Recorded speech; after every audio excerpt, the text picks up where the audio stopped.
Gəlin ümumiyyətlə bu sualın bir neçə üsulun elə burada deyək, təkcə videoda qalsın. YouTube'a yükləsəm oradan baxarsınız, olmadı qrupa atacam.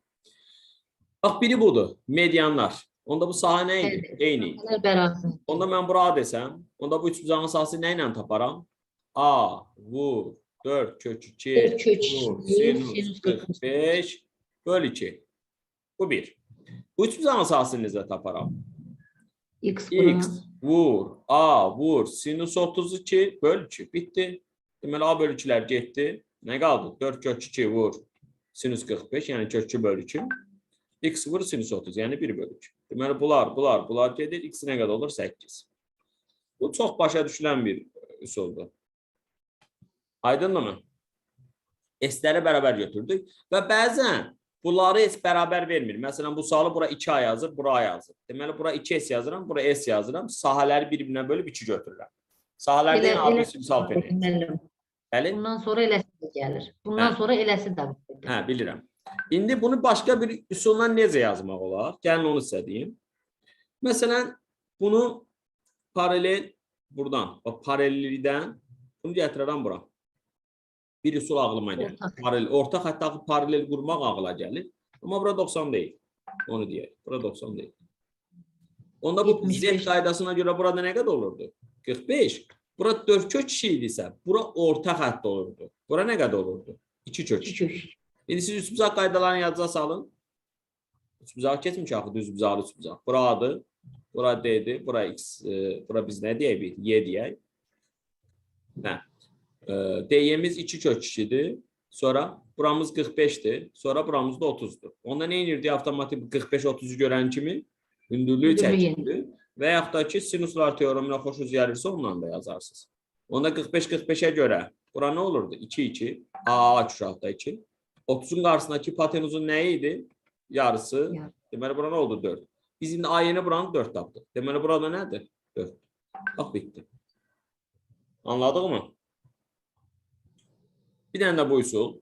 Sonra bir dənə də üsul deyəcəm sizə. Bu, bax, bura fikir verin. Orta nöqtə.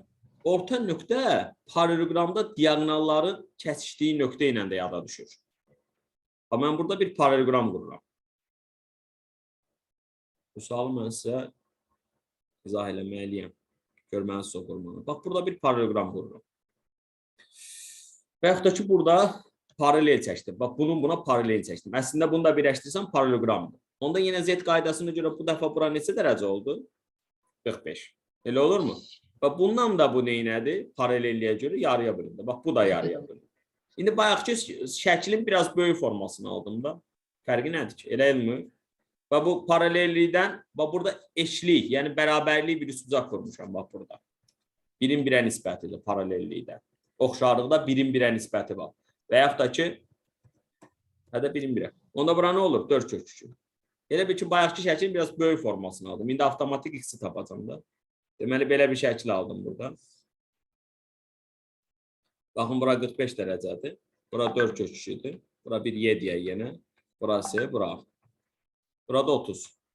Burada X-dir. Bunu da bilirsiniz, tanışdırsa. Yenə nə edirik? Hündürlüyümüzü çəkirik.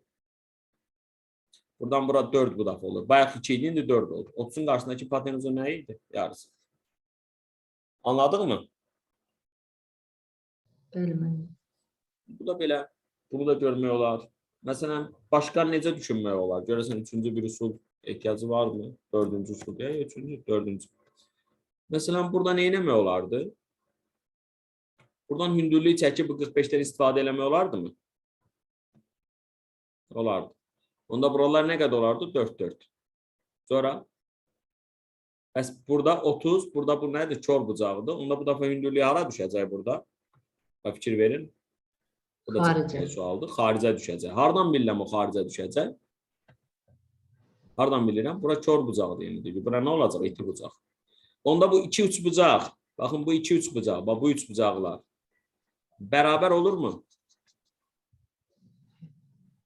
Olur. Niyə bərabər olmasın? Çünki hipotenuzları eynidir, paraleldir. Bucaqları eynidir, baxın. İti bucaqları eynidir, qarşılıqlıdır. Yəni eynidir. Paralellikdən bərabərlik alınır. Deməli, burada nədir? 4'dür. İndi böyük üçbucağa baxın. A, Y, S-yə. 30-un qarşısındakı hipotenuzun nə idi? Yarısıdır. Lap asan. Məncə bu ən rahatıdır. Hə? Bəli. Bu Bəli, da bu olsun bir bizlər başqa üsul. Bu da olsun bir